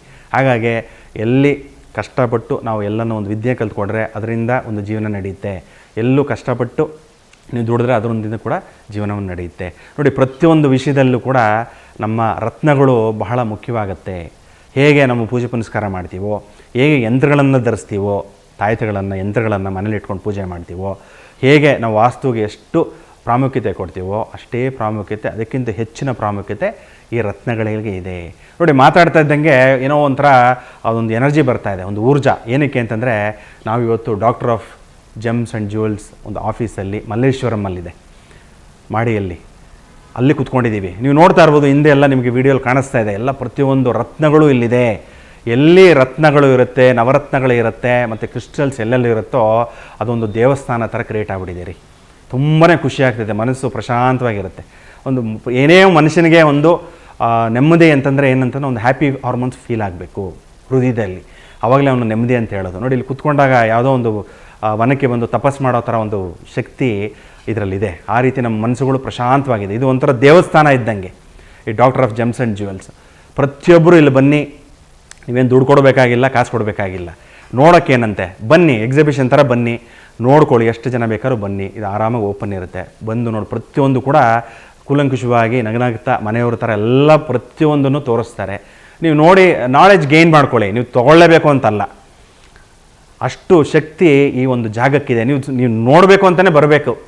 ಬಂದು ನೋಡಿ, ನಿಮ್ಗೆ ಏನನ್ನ ಇಷ್ಟ ಆಯಿತು ಅನ್ನೋದು ತೊಗೊಳ್ಳಿ, ಇಲ್ಲ ಅಂತಂದರೆ ಅದನ್ನು ವಿಷಯನ ತಿಳ್ಕೊಳ್ಳಿ, ಹೋಗಿ, ಏನೂ ತೊಂದರೆ ಇಲ್ಲ. ಇಲ್ಲಿ ಬಂತು ಅಂತಂದರೆ ಆಟೋಮೆಟಿಕ್ ಕ್ರಿಸ್ಟಲ್ ಹೀಲಿಂಗ್ ಅಂತ ಕರಿತೀವಲ್ಲ, ಆ ಥರ ನಿಮ್ಮ ಬಾಡಿಯಲ್ಲಿ ಏನೋ ರೋಗ ಇದ್ರೂ ಹೋಗ್ಬಿಡುತ್ತೆ, ಮತ್ತು ಮನಸ್ಸು ಪ್ರಶಾಂತವಾಗಿಬಿಡುತ್ತೆ. ನೀವು ಬನ್ನಿ, ಟೆಸ್ಟ್ ಮಾಡೋಕ್ಕೆ ಅಂತ ಬರಬೇಕು. ನೀವು ಇಲ್ಲಿ ಬನ್ನಿ, ನಾವು ಮಲ್ಲೇಶ್ವರಮಲ್ಲಿದೆ ಆಫೀಸು, ಮತ್ತು ನೀವು ಈ ರತ್ನಗಳ ಬಗ್ಗೆ ಹೆಚ್ಚಾಗಿ ತಿಳ್ಕೊಬೇಕಾ ಕ್ಲಾಸಸ್ ಕೂಡ ಕಂಡಕ್ಟ್ ಮಾಡ್ತೀವಿ. ಅಸ್ಟ್ರಾಲಜಿ ಕ್ಲಾಸ್ ಆಗಲಿ, ಜ್ಯೋತಿಷ್ಯ ತರಗತಿಗಳು, ವಾಸ್ತು ತರಗತಿಗಳು, ನ್ಯೂಮರಾಲಜಿ, ಕೌಡೆಶಾಸ್ತ್ರ ಕಲಿಬೇಕಾ ಬನ್ನಿ, ಹೇಳ್ಕೊಡ್ತೀವಿ ಇಲ್ಲಿ. ಮತ್ತು ನಿಮ್ಮ ಜಾತಕ ತೋರಿಸ್ಬೇಕಾ ಬನ್ನಿ. ನಿಮಗೆ ನವರತ್ನಗಳು ತೊಗೋಬೇಕಾ, ನಿಮಗೆ ನೋಡಿ 200 ರೂಪಾಯಿ ಪರ್ ಕ್ಯಾರೆಟಿಂದ ಹಿಡಿದು 2,000 ರೂಪಾಯಿ ಕ್ಯಾರೆಟಿಂದ ಹಿಡಿದು 2,20,00,000 ಕೋಟಿಗಳ ತನಕ ಇಲ್ಲಿ ಎಲ್ಲ ಪ್ರತಿಯೊಂದು ಸಿಗುತ್ತೆ. ನಿಮ್ಮ ಬಜೆಟ್ ತಕ್ಕಂಗೆ ನಿಮ್ಗೆ ಏನು ಬೇಕೋ ಎಲ್ಲ ಒಂದು ಸಿಗುತ್ತೆ. ಅದು ಕರೆಕ್ಟಾಗಿ ಗೈಡ್ ಮಾಡ್ತೀವಿ. ಜಾತಕವನ್ನು ನೋಡಿ ಪರಿಶೀಲನೆ ಮಾಡಿ ಅದನ್ನು ಒಂದು ಮನೆಯವ್ರ ಥರನೇ ನೋಡಿಕೊಂಡು ಒಂದು ಶಾಸ್ತ್ರ, ಒಂದು ಧರ್ಮದ ಒಂದು ಚೌಕಟ್ಟಿನಲ್ಲಿ ಮಾಡುವಂತಹ ಒಂದು ಜಾಗ ಯಾವುದು ಅಂತಂದರೆ ಅದೇ doctor of gems and jewels. ಅರ್ಥ ಆಯ್ತಾ? ಈಗ ಅದು ಹೇಗೆ ಫಾರ್ಮ್ ಆಯಿತು ಅಂತ ನಾವು ನೋಡ್ತಾ ಇದ್ದಾಗ, ಯಾವುದನ್ನು ರತ್ನಗಳು ಹೇಗೆ ಆಯಿತು ಅಂತ ಒಂದು ಕುತೂಹಲ ಇರುತ್ತೆ. ಹೇಗಾಯಿತು ಅಂತಂದರೆ, ಬಲಿ ಚಕ್ರವರ್ತಿ ನಿಮ್ಗೆ ಗೊತ್ತೇ ಇದೆ. ಬಲಿ ಅಂತಂದರೆ ಯಾರು? ಒಬ್ಬ ರಾಕ್ಷಸ. ನಿಮಗೆಲ್ಲ ಗೊತ್ತೇ ಇದೆ. ಭಕ್ತ ಪ್ರಹ್ಲಾದನ ಒಂದು ಅವತಾರನೇ ರಾಘವೇಂದ್ರ ಸ್ವಾಮಿಗಳು. ಪೂಜ್ಯಾಯ ರಾಘವೇಂದ್ರಾಯ ಸತ್ಯಧರ್ಮ ರಥಾಯ ಚ ಭಜತಾಂ ಕಲ್ಪವೃಕ್ಷಾಯ ನಮತಾಂ ಕಾಮಧೇನುವೆ ಅಂತ ಹೇಳ್ತೀವಿ ಅಲ್ವಾ? ಆಗ ರಾಘವೇಂದ್ರ ಸ್ವಾಮಿಗಳು ಕೂಡ ಪ್ರಹ್ಲಾದನ ಒಂದು ಅಂಶ ಅಂತ ಹೇಳ್ತೀವಿ. ಆ ಪ್ರಹ್ಲಾದ ಅವನು ಕೂಡ ಒಬ್ಬ ರಾಕ್ಷಸ ವಂಶದಲ್ಲಿ ಹಿರಣ್ಯಕಶಿಪುವಿನ ಮಗ ಅಲ್ವಾ? ಅವನ ಮೊಮ್ಮಗನೇ ಬಲಿಚಕ್ರವರ್ತಿ. ಆ ಬಲಿಚಕ್ರವರ್ತಿ ಬಹಳ ಧರ್ಮನಿಷ್ಠ ರಾಕ್ಷಸ ಆದರೂ ಕೂಡ ಧರ್ಮನಿಷ್ಠ, ವಿಷ್ಣುಪ್ರಿಯ. ಅವನು ಅಶ್ವಮೇಧ ಯಾಗನ ಮಾಡ್ತಾ ಇರ್ತಾನೆ. ಅದು ಏನಕ್ಕೆ ಮಾಡ್ತಾ ಇದ್ದೇನೆ ಉದ್ದೇಶ ಅಂತಂದರೆ, 100 ಅಶ್ವಮೇಧ ಯಾರು ಮಾಡ್ತಾರೋ, ಈಗಿನ ಕಾಲದಲ್ಲೂ ಅಷ್ಟೇ, ಕಲಿಯುಗದಲ್ಲೂ ಯಾರು 100 ಅಶ್ವಮೇಧ ಯಾಗವನ್ನು ಮಾಡ್ತಾರೋ ಅವರು ಪ್ರಪಂಚನ ಗೆಲ್ಲುವಂಥ ಶಕ್ತಿ ಬಂದ್ಬಿಡುತ್ತೆ, ಅವರು ದೈವತ್ವ ಬಂದ್ಬಿಡುತ್ತೆ. ಆಗ ಇಂದ್ರ ಪದವಿ ಸಿಗುತ್ತೆ, ದೊರಕುತ್ತೆ ಅಂದ್ಬಿಟ್ಟು, ಆ ಇಂದ್ರ ಪದವಿ ದೊರಕಿದ್ರೆ ನಾನು ಎಲ್ಲ ಪ್ರಪಂಚನೇ ಸುಭಿಕ್ಷವಾಗಿ ನೋಡ್ಕೋತೀನಿ ಅನ್ನೋ ಒಳ್ಳೆಯ ಉದ್ದೇಶದಿಂದ ಮಾಡ್ತಾ ಇರ್ತಾನೆ. ಬಟ್ ಧರ್ಮದ ಪ್ರಕಾರ ಆಗುತ್ತಾ ಅದು? ಏನಾಗುತ್ತೆ? ಆಗಲ್ಲ. ಯಾಕಂದರೆ ರಾಕ್ಷಸ ಆ ಒಂದು ಅಂಶದಲ್ಲಿ ಅವನೇನೋ ಒಳ್ಳೆಯವನು, ಅವನು ಹುಟ್ಟೋ ಮಕ್ಕಳು ಮೊಮ್ಮಕ್ಕಳು ಅವರು ರಾಕ್ಷಸ ಪ್ರವೃತ್ತಿಯಲ್ಲಿ ಬಂದಾಗ ಪ್ರಪಂಚನೇ ಹಾಳು ಮಾಡುವಂಥ ಒಂದು ಪ್ರಮೇಯ ಬಂದ್ಬಿಡುತ್ತೆ. ಹಾಗಾಗಿ ಅವಾಗ ಯಾರು ಉಟ್ಕೊಂಡ್ಬರ್ಬೇಕು? ಆ ದೇವರೇ ಅವತಾರ ತೊಗೊಂಡು ಬರಬೇಕು. ಯಾವ ಅವತಾರದಲ್ಲಿ ಬಂದ ವಿಷ್ಣು? ಕುಬ್ಜ ಅಂತಂದರೆ ಡ್ವಾರ್ಫ್ ಅಂತ ಹೇಳ್ತೀವಿ ಇಂಗ್ಲೀಷಲ್ಲಿ, ಕುಳ್ಳ ಅವತಾರದಲ್ಲಿ ಬಂದ. ಯಾರು? ವಾಮನ ಅವತಾರ ಅಂತ ಕರಿತೀವಿ. ಬ್ರಾಹ್ಮಣನ ಅವತಾರದಲ್ಲಿ ಬಂದು ಆ ಬಲಿ ಚಕ್ರವರ್ತಿ ಕೇಳ್ತಾನೆ, ಅಪ್ಪ ಏನೋ ಯಾಗ ಮಾಡ್ತಾ ಇದೆಯಾ, ಬಹಳ ಒಳ್ಳೇದಾಗಲಿ, ನಿನಗೆ ಶುಭ ಆಗಲಿ, ನಾನು ಬಹಳ ದಳ್ದು ಬಂದಿದ್ದೀನಿ, ನನಗೆ ಒಂದು ಸ್ವಲ್ಪ ಕುಡಿಯೋಕ್ಕೆ ನೀರು ಕೊಡು, ಎಲ್ಲ ತೊಗೊಂಡು ಕುಡಿದು ತನ್ನಂತರ ಕೇಳ್ತಾನೆ, ನಿನಗೊಂದು ಕೇಳ್ಬೋದಾ, ಒಂದು ದಾನ ಕೇಳಬೇಕು ನಾನು. ಅಯ್ಯೋ ಸ್ವಾಮಿಗಳೇ, ನೀವು ಏನು ಕೇಳಿದ್ರು ಕೊಡ್ತೀನಿ ನಾನು, ಕೇಳಿ ಅಂತಾರೆ. ಆಗ ಅಪ್ಪ ನನಗೆ 3 ನೋಡಿ, ನಾನು ಪುಟ್ಟವಾಗಿದ್ದೀನಿ, ನಾನು ಎಷ್ಟಿದ್ದೀನಿ, ನಂದು ಎಲ್ಲ ಒಂದು ತೊಗೊಂಡ್ರೂ ಒಂದಿಷ್ಟು ನೀನು ಅಂಗೈಯಷ್ಟು ಬರಲ್ಲ, ನಂದು 3 ಪಾದಗಳ ಜಾಗ, 3 ಪಾದ ಜಾಗ ಬೇಕಣಯ್ಯ ಅಂತ. ಅಯ್ಯೋ ಸ್ವಾಮಿ, ನೀವೇನು ಕೇಳ್ತಾಯಿರ, ನಾವು 3 ರಾಜ್ಯಗಳನ್ನೇ ಕೊಡ್ತೀನಿ ತೊಗೊಳ್ಳಿ ಅಂತಾರೆ. ಬ್ರಾಹ್ಮಣ, ಇವತ್ತು ಬಹಳ ಶ್ರೇಷ್ಠ ಅಶ್ವಮೇಧ ಯಾಗ ಮಾಡೋಕ್ಕೆ ಕೊಟ್ಟಿದ್ದೀನಿ, ನಿಮ್ಮ ಆಶೀರ್ವಾದ ಬೇಕು ಬ್ರಾಹ್ಮಣರದು ಅಂತಾರೆ. ಬೇಡ ನಂಗೆ 3 ಕೊಡು, ನಾನು ಕೇಳಿದಷ್ಟು ಕೊಡಪ್ಪ ನೀನು ಅಂತಾರೆ. ಆಯಿತು ಅಂದ್ಬಿಟ್ಟು ಅದನ್ನು ಹಿಂಗೋ ತೊಗೋತಾರೆ. ಆಗ ವಾಮನ ಸ್ವರೂಪ ಇರೋದು ದೈತ್ಯಾಕಾರದಲ್ಲಿ ಬೆಳೆದು ಬಿಡ್ತಾರೆ. ಆಕಾಶದಿಂದ ಎತ್ತರ ಕಾಣಿಸೋದೇ ಇಲ್ಲ. ಆಗ ಬಲಿಚಕ್ರ ಅರ್ಥ ಆಗ್ಬಿಡುತ್ತೆ, ಓಹೋ ಇದು ನನ್ನ ಅಂತ್ಯ ಆಗೋಗುತ್ತೆ, ಮಹಾವಿಷ್ಣುವೇ ಬಂದ್ಬಿಟ್ಟಿದ್ದೇನೆ ರೂಪದಲ್ಲಿ ಅಂತ ಬಲಿಚಕ್ರವರ್ತಿ ಧರ್ಮನಿಷ್ಠ ಅವನಿಗೆ ಗೊತ್ತಾಗ್ಬಿಡುತ್ತೆ. ಅವಾಗ ಏನು ಮಾಡ್ತಾನೆ, ಒಂದು ಭೂಮಿ ಮೇಲೆ ಒಂದು ಕಾಲಿಡ್ತಾನೆ, ಭೂಮಿ ಎಲ್ಲ ಆವರಿಸ್ಕೊಂಡ್ಬಿಡುತ್ತೆ, ಆ ಜಾಗ ಬಂದ್ಬಿಡ್ತು. ನೆಕ್ಸ್ಟ್ ಆಕಾಶ, ಅದು ಕೂಡ ಬಲಿಚಕ್ರವರ್ತಿದ್ದೆ, ಅಂದರೆ ಹೋಲ್ ಗ್ಯಾಲಕ್ಸಿ ಅಂತ ನಾವೇನು ಕೇಳ್ತೇನೆ, ನಭೋಮಂಡಲ ಅಂತೀವಲ್ಲ, ಅದೆಲ್ಲ ಬಲಿಚಕ್ರವರ್ತಿನೇ ಆಳ್ತಾ ಇರ್ತಾನೆ. ಹಾಗಾಗಿ ನಭೋಮಂಡಲದ ಮೇಲೆ ಒಂದು ಕಾಲನ್ನು ಇಡ್ತಾನೆ ವಿಷ್ಣು. 2 ಆಗೋಯ್ತು. ನೆಕ್ಸ್ಟ್ 3ನೇದೆಲ್ಲಪ್ಪ ಕೊಡ್ತೇವೆ ಜಾಗ, ಯಾಕಂದ್ರೆ ನಿನ್ಗೆ ಮಾತು ಕೊಟ್ಬಿಟ್ಟಿದ್ಯಾ, ಧರ್ಮನಿಷ್ಠನಾಗಬೇಕು ನೀನು, ಧರ್ಮಕ್ಕೆ ಅಪಚಾರ ಆಗಬಾರ್ದು, ಇನ್ನೊಂದು ಜಾಗ ತೋರಿಸು ನನಗೆ ಅಂತಾನೆ. ಯೋಚನೆ ಮಾಡ್ತಾನೆ ಬೆವರು ಬಂದ್ಬಿಡುತ್ತೆ, ಎಲ್ಲೂ ಆಗಲ್ಲ. ಅಪ್ಪ ಸ್ವಾಮಿ, ನಿನ್ನ ಪಾದವೇ ಗತಿ, ನಿನ್ನ ಪಾದ ತೊಗೊಂಡು ನನ್ನ ತಲೆ ಮೇಲೆ ಇಟ್ಬಿಡಪ್ಪ ಸ್ವಾಮಿ ಅಂತ ಕೇಳ್ತಾನೆ. ಆಗ ವಿಷ್ಣು ನಗನಗುತ್ತಾ ಆ ತಲೆ ಮೇಲೆ ಕಾಲನ್ನು ಇಟ್ಬಿಟ್ಟು ಅವನ ಪಾತಾಳಕ್ಕೆ ಕಳಿಸ್ಬಿಡ್ತಾನೆ. ಆ ಪಾತಾಳದಲ್ಲಿ ಹೋದಾಗ ಎಷ್ಟು ಧರ್ಮನಿಷ್ಠ ಅವನು. ಹಾಗಾಗಿ ದೈವ ಆ ಕಾಲು ಸ್ಪರ್ಶ ಆಗಿದೆ, ಟಚ್ ಆಗಿದೆ. ಹಾಗಾಗಿ ಅವನು ಪವಿತ್ರ ಆಗ್ಬಿಟ್ಟ, ವಿಷ್ಣು ಅಷ್ಟೇ ಪವಿತ್ರ ಆಗಿಬಿಡ್ತಾನೆ. ಪಾತಾಳಕ್ಕೆ ಹೋದಾಗ ಏನಾಗುತ್ತೆ, ಒಂದು ಏನು ದೇಹಗಳಿರುತ್ತಲ್ಲ ಆ ದೇಹಗಳೆಲ್ಲ ಛಿದ್ರವಾಗಿ ಹೋಗ್ಬಿಡುತ್ತೆ. ಆ ದೇಹ ಚಿತ್ರ ಆಗುತ್ತಲ್ಲ ಆ ಒಂದೊಂದು ರತ್ನ ಆಗಿಬಿಡುತ್ತೆ ಅಂತ. ಜಮ್ಸ್ಟೋನ್ಸ್ ಹೆಂಗೆ ಫಾರ್ಮ್ ಆಯಿತು ನೋಡಿ, ನಾವು ಸೈಂಟಿಫಿಕ್ಕಾಗಿ ಹೇಳ್ತೀವಿ, ಸೈಂಟಿಫಿಕ್ಕಾಗಿ ಯಾಕೂಬ್ ಸರ್ ಎಕ್ಸ್ಪ್ಲೇನ್ ಮಾಡ್ತಾರೆ. ಬಟ್ ಇದು ಪೌರಾಣಿಕವಾಗಿ ನಾವು ಬಲಿ ಚಕ್ರವರ್ತಿ ಆ ದೇಹನೇ ಒಂದೊಂದು ಅಂಶ ಕೂಡ ಒಂದೊಂದು ಭಾಗ ಕೂಡ ಇದಾಗ್ಬಿಡುತ್ತೆ. ವಜ್ರ ಬಂತು ಎಲ್ಲಿಂದ? ಅವನ ಮೆದುಳಿನಿಂದ ವಜ್ರ ಆಯಿತು ಅಂತ ಹೇಳ್ತಾರೆ. ಅವನ ಮನಸ್ಸಿನಿಂದ ಏನಾಯಿತು? ಚಂದ್ರಮೋ ಮನಸ್ಸೋ ಜಾತಃ ಅಂತ ಹೇಳ್ತೀವಿ. ಅಂದರೆ ಚಂದ್ರನ ಯಾರಿಗೆ ರೆಪ್ರೆಸೆಂಟ್ ಮಾಡ್ತಾರೆ? ಮನಸ್ಸಿಗೆ. ಅಂದರೆ ಮನಸ್ಸು ಅಂತಂದರೆ ಮುತ್ತು ಪರ್ಲಾಗ್ಬಿಡುತ್ತೆ ಅವನ ಮನಸ್ಸು ಅಂತ ಹೇಳುತ್ತೆ.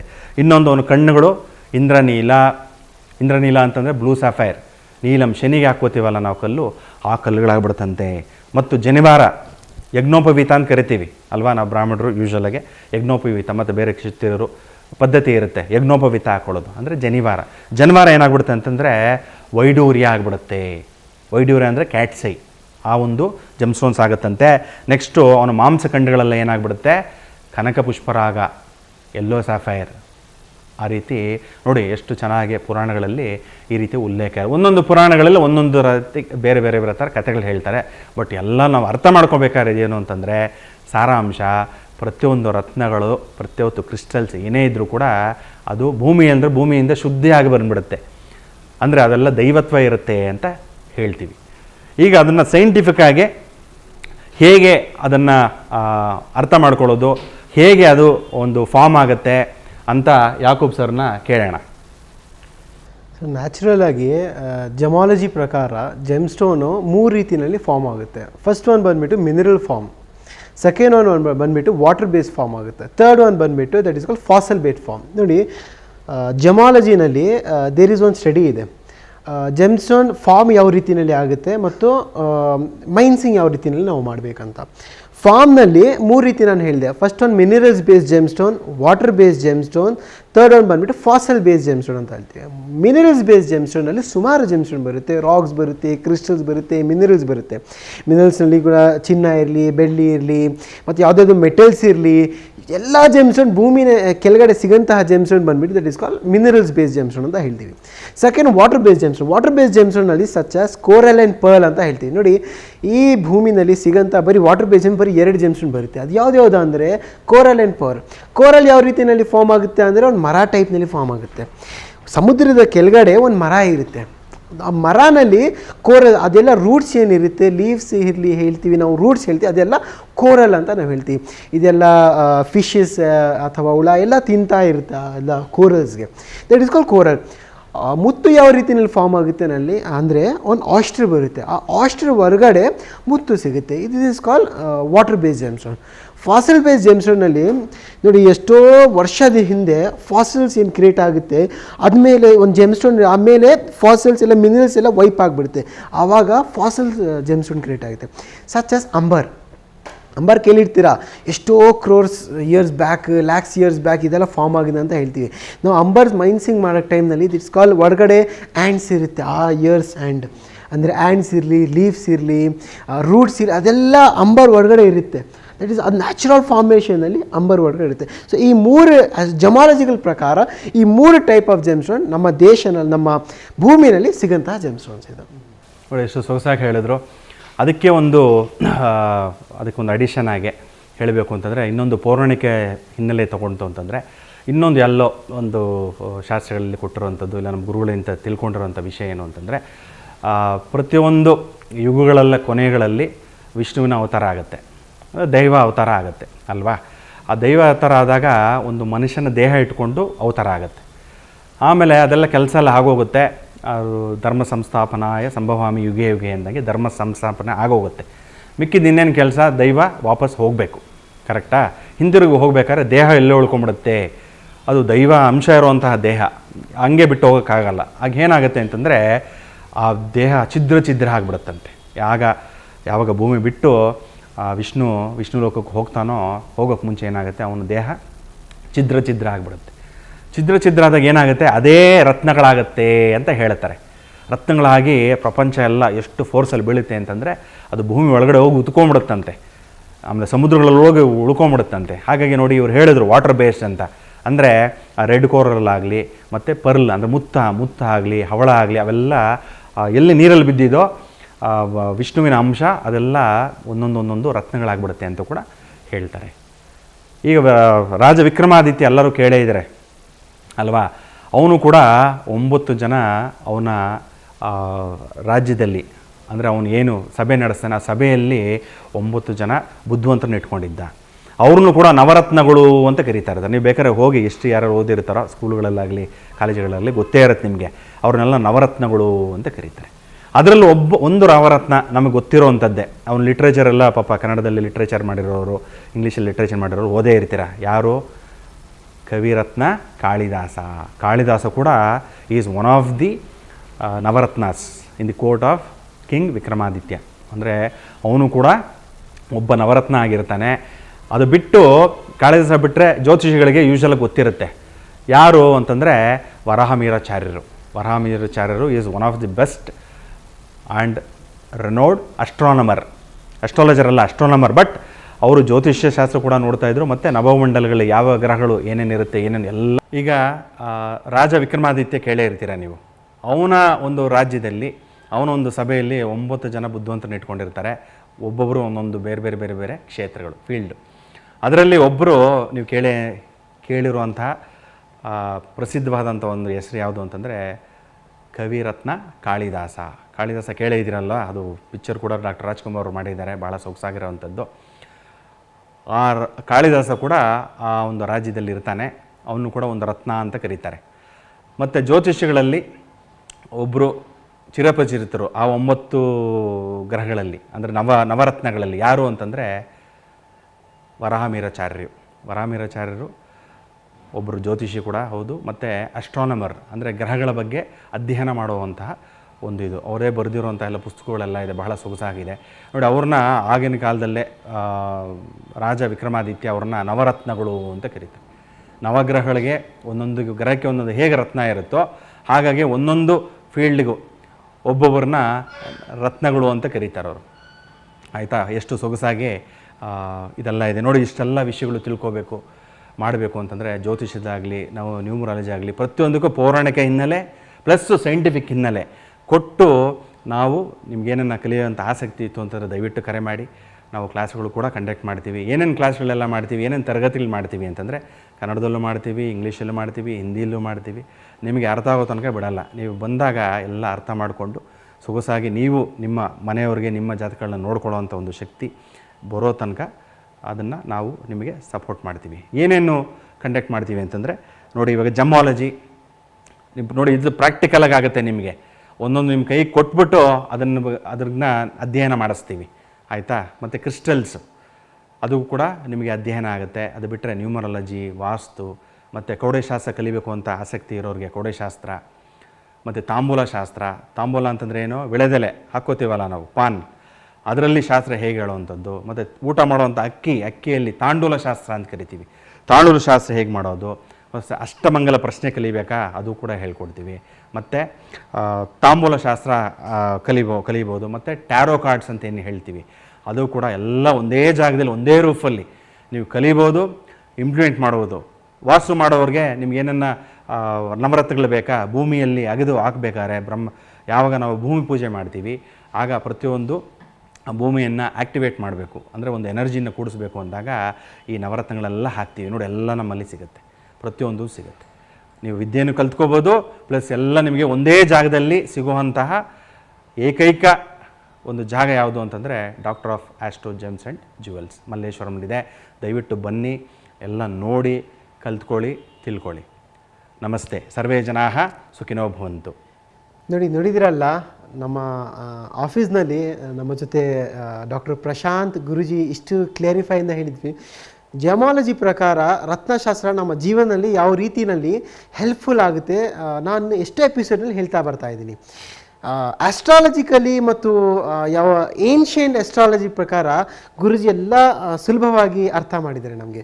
ಸೊ ಆಸ್ಟ್ರಾಲಜಿಕಲಿ ಇವರು ಅರ್ಥ ಕ್ಲಿಯರಾಗಿ ಮಾಡಿದೆ. ಎಷ್ಟೋ ಎಪಿಸೋಡ್ನಲ್ಲಿ ನಾನು ನಿಮಗೆ ಹೇಳ್ತಾ ಬರ್ತಾ ಇದ್ದೀನಿ ಏನಂದರೆ, ಜೆಮ್ ಸ್ಟೋನ್ ಯಾವ ರೀತಿಯಲ್ಲಿ ನಮಗೆ ಹೆಲ್ಪ್ಫುಲ್ ಆಗುತ್ತೆ, ನಮ್ಮ ಬಾಡಿಗೆ ಇರಲಿ, ನಮ್ಮ ಎನ್ವೈರ್ನ್ಮೆಂಟ್ಗೆ ಇರಲಿ, ನಮ್ಮ ಔರಾಗೆ ಇರಲಿ, ನಮ್ಮ ವಾಸ್ತುಗೆ ಇರಲಿ, ಅಥವಾ ನಮ್ಮ ಮನೆಯಲ್ಲಿ ಇರಲಿ, ಎಲ್ಲ ಪ್ಲೇಸ್ನಲ್ಲಿ ಯಾವ ರೀತಿಯಲ್ಲಿ ಜೆಮ್ ಸ್ಟೋನ್ ವರ್ಕ್ಫುಲ್ ಆಗುತ್ತೆ. ಜಮಾಲಜಿನಲ್ಲಿ gem stone is not as a beauty, jewellery form ಅಲ್ಲ. ಜೆಮ್ ಸ್ಟೋನ್ ಬೆನಿಫಿಷಿಯಲ್ ಫಾರ್ಮ್ನಲ್ಲಿ ಕೂಡ ವೇರ್ ಮಾಡಬಹುದು. ನೋಡಿ, ಜ್ಯುವೆಲರಿ ಫಾರ್ಮ್ನಲ್ಲಿ ಡೈಮಂಡ್ ವಜ್ರ ವೇರ್ ಮಾಡ್ತಾ ಇದ್ದೀವಿ, ಹಾರ ವೇರ್ ಮಾಡ್ತಾ ಇದ್ದೀವಿ, ನೆಕ್ಲೆಸ್ ವೇರ್ ಮಾಡ್ತಾ ಇದ್ದೀವಿ. That is only for a fashion purpose. ಈ ಭೂಮಿ ಕೊಟ್ಟಿರೋದು ಒಂದು ಆಶೀರ್ವಾದ, ಇದೊಂದು ಪ್ರಸಾದ, ಇದೊಂದು ಕೊಟ್ಟಿರೋದೊಂದು ಗಿಫ್ಟ್ ಆಫ್ ಗಾಡ್, ಇದು ಗಿಫ್ಟ್ ಆಫ್ ನೇಚರ್. ಇದು ಈ ನೇಚರಿಂದ ನಾವು ಬೆನಿಫಿಟ್ಸ್ ಯೂಸ್ ಮಾಡಬೇಕು. ಎಕ್ಸಾಂಪಲ್, ಒಂದೊಂದು ಭೂಮಿನಲ್ಲಿ ಒಂದೊಂದು ಪ್ಲ್ಯಾಂಟ್ಸ್ ಇದೆ, ಆ ಪ್ಲ್ಯಾಂಟ್ಸಿಂದ ಹೇಗೆ ನಾವು ಅದನ್ನು ಯುಟಿಲೈಸ್ ಮಾಡ್ತಾ ಇದ್ದೀವಿ. ಈಚ್ ಆ್ಯಂಡ್ ಎವ್ರಿ ಸ್ಟೋನಲ್ಲಿ ಒಂದು ಬೆನಿಫಿಟ್ಸ್ ಇದೆ, ಒಂದು ಪ್ರಾಪರ್ಟೀಸ್ ಇದೆ. ಅದೇ ರೀತಿಯಲ್ಲಿ ನವರತ್ನ ಶಾಸ್ತ್ರ ಪ್ರಕಾರ ಈ ನವರತ್ನ ಜೆಮ್ ಸ್ಟೋನಲ್ಲಿ ಏನು ಬೆನಿಫಿಟ್ಸ್ ಇದೆ ಅದೆಲ್ಲ ನಾವು ಅಬ್ಸರ್ವ್ ಮಾಡಬೇಕು, ಎನರ್ಜೀಸ್ ತೊಗೊಳ್ಬೇಕು. ನಾನೇನು ಹೇಳ್ತಾ ಇದ್ದೀನಿ ಅಂದರೆ, ಈ ನಮ್ಮ ಜೀವನದಲ್ಲಿ ಎಷ್ಟೋ ಪ್ರಾಬ್ಲಮ್ಸ್ ಇದೆ, ಎಷ್ಟೋ ಪ್ರಾಬ್ಲಮ್ಸ್ಗೆ ಈ ಭೂಮಿನಲ್ಲೂ ಕೂಡ ಸೊಲ್ಯೂಷನ್ಸ್ ಇದೆ. ನಮ್ಮ ಪ್ರಕಾರ ರತ್ನಶಾಸ್ತ್ರ ಇದೆ, ಮತ್ತು ಪೂಜಾ ಇದೆ, ಪುನಸ್ಕಾರ ಇದೆ, ಮತ್ತು ಏನೋ ಒಂದು ರೆಮಿಡೀಸ್, ಸುಮಾರು ರೆಮಿಡೀಸ್ ಇದೆ. But one of the best easiest remedy ನಮ್ಮ ಜ್ಯೋತಿಷ್ಯ ಶಾಸ್ತ್ರ ಆಗಲಿ ಅಥವಾ ರತ್ನಶಾಸ್ತ್ರ ಪ್ರಕಾರ ಇರಲಿ, ರತ್ನ one of the best and the best remedy ಅಂದರೆ ಅದು ರತ್ನಶಾಸ್ತ್ರ. ನಿಮಗೆ ನ್ಯಾಚುರಲ್ ಜೆಮ್ ಸ್ಟೋನ್ ಬೇಕು, ಅಥವಾ ಜೆಮ್ ಸ್ಟೋನ್ ಗೈಡ್ಲೈನ್ಸ್ ಬೇಕು, ಅಥವಾ ಅಸ್ಟ್ರಾಲಜಿಕಲ್ ಕನ್ಸಲ್ಟೇಷನ್ ಬೇಕಂದರೆ ನಮ್ಮ ಜೊತೆ ಡಾಕ್ಟರ್ ಪ್ರಶಾಂತ್ ಗುರೂಜಿ ನಮ್ಮ ಆಫೀಸ್ನಲ್ಲಿ ಕೂಡ ಇದೆ. ಜೆಮ್ ಕನ್ಸಲ್ಟೇಷನ್ ಬೇಕಂದರೆ ನಾನಿದ್ದೀನಿ, ಅಥವಾ ಜೆಮ್ ಸ್ಟೋನ್ ಪರ್ಚೇಸ್ ಮಾಡಬೇಕು, ನ್ಯಾಚುರಲ್ ಜೆಮ್ ಸ್ಟೋನ್ ಬೇಕಂದರೆ ನಮ್ಮ ಆಫೀಸ್ ಇದೆ, ಬಂದುಬಿಟ್ಟು ಒಂದ್ಸತಿ ಭೇಟಿ ಮಾಡಿ. ಇಷ್ಟೊತ್ತು ಕಾರ್ಯಕ್ರಮದಲ್ಲಿ ಯಾಕೂಬ್ ಅವರು ಭಾಗಿಯಾದ್ರಿ, ಹಾಗೆ ಡಾಕ್ಟರ್ ಪ್ರಶಾಂತ್ ಗುರೂಜಿ ಕೂಡ ಭಾಗಿಯಾಗಿದ್ರಿ. ತುಂಬಾ ಜನರಿಗೆ ಈಗ ಜೆಮ್ ಸ್ಟೋನ್ ಧರಿಸೋದು ಅಂತಂದ್ರೆ ಏನೋ ಒಂದು ಫ್ಯಾಷನಬಲ್ ಆಗಿ ಧರಿಸಬಹುದು, ಅಥವಾ ಇಂಥ ಸಮಸ್ಯೆ ಇದೆ ಅದಕ್ಕೆ ಧರಿಸ್ತೀನಿ ಅಂತ ಹೇಳ್ತಿದ್ರು.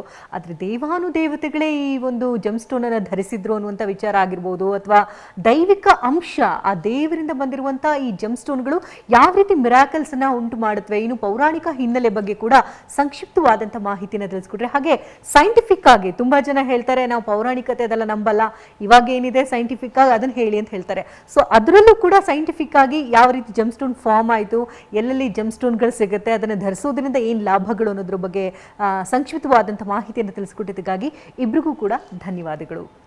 ಸೊ ನೋಡಿದ್ರಲ್ಲ ವೀಕ್ಷಕರೇ, ಇಷ್ಟೊತ್ತು ಕಾರ್ಯಕ್ರಮವನ್ನು ಪೌರಾಣಿಕ ಹಿನ್ನೆಲೆಯುಳ್ಳಂತಹ ರತ್ನಗಳನ್ನು ಧರಿಸೋದ್ರಿಂದ ಎಲ್ಲ ಜೀವನದಲ್ಲಿ ಬದಲಾವಣೆಗಳನ್ನ ತರುತ್ತೆ ಅಂತ. ನೀವು ಕೂಡ ನಿಮ್ಮ ಜೀವನದಲ್ಲಿ ನೋವಿನಿಂದ ತುಂಬಿದ್ರೆ, ಅಥವಾ ಜೀವನದಲ್ಲಿ ಏನಾದರೂ ಒಂದು ಮಹತ್ತರವಾದಂಥ ಬದಲಾವಣೆಗಳನ್ನು ಬಯಸ್ತಾ ಇದ್ರೆ, ಈ ಕೂಡಲೇ doctor of astro gems and ಜ್ಯುವೆಲ್ಸ್ಗೆ ಈ ಕೂಡಲೇ ಭೇಟಿಯನ್ನು ಕೊಡಿ. ನಿಮ್ಮ ರಾಶಿ ನಕ್ಷತ್ರಕ್ಕೆ ಸಂಬಂಧಪಟ್ಟಂತೆ ಯಾವ ರತ್ನಗಳನ್ನು ಧಾರಣೆ ಮಾಡ್ಬೋದು, ಜೊತೆಗೆ ನಿಮಗೇನು ಗೊತ್ತೇ ಇಲ್ಲ, ಜ್ಯೋತಿಷ್ಯ ಶಾಸ್ತ್ರವೇ ಗೊತ್ತಿಲ್ಲ, ಹೇಗೆ ತಿಳ್ಕೊಳ್ಳೋದು, ಅದ್ರ ಬಗ್ಗೆ ಕೂಡ ಇಲ್ಲಿ ಜ್ಯೋತಿಷ್ಯಕಾರರು ಕೂಡ ಸಿಗ್ತಾರೆ. ಸೊ ಅವ್ರ ಹತ್ರ ನಿಮ್ಮ ಜಾತಕ ಅಥವಾ ಜನ್ಮ ದಿನಾಂಕವನ್ನು ತೋರಿಸೋದ್ರ ಮೂಲಕ ಯಾವ ರತ್ನ ಧಾರಣೆ ಮಾಡೋದ್ರಿಂದ ನಿಮ್ಮ ಜೀವನದಲ್ಲಿ ಒಂದು ಮಿರಾಕಲ್ಸನ್ನು ಕಾಣ್ಬೋದು, ಇದೆಲ್ಲದ್ರ ಬಗ್ಗೆ ಕೂಡ ಸಂಕ್ಷಿಪ್ತವಾಗಿ ಮಾಹಿತಿಯನ್ನು ತಿಳಿಸ್ಕೊಡ್ತಾರೆ. ಇನ್ನು ಬಿಸ್ನೆಸ್ಸಲ್ಲಿ ಏನೋ ಲಾಸ್ ಆಗ್ತಾ ಇದೆ, ಅದನ್ನು ಹೇಗೆ ವಾಪಸ್ ರೀಗೇನ್ ಮಾಡೋದು, ಇದ್ರ ಬಗ್ಗೆ ಕೂಡ ಮಾಹಿತಿನ ತಿಳಿಸ್ಕೊಡ್ತಾರೆ. ಸೊ ಈ ಕೂಡಲೇ ಮಲ್ಲೇಶ್ವರಂನಲ್ಲಿರುವಂಥ ಆಸ್ಟ್ರೋ ಜೆಮ್ಸ್ ಅಂಡ್ ಜ್ಯುವೆಲ್ಸ್ಗೆ ಭೇಟಿ ಕೊಡಿ ಅಂತ ಹೇಳ್ತಾ ಈ ಹೊತ್ತಿನ ಕಾರ್ಯಕ್ರಮವನ್ನು ಮುಗಿಸ್ತಾ ಇದ್ದೀವಿ. ನಿರಂತರ ಸುದ್ದಿಗಾಗಿ ನೋಡ್ತಾ ಇರಿ TV9.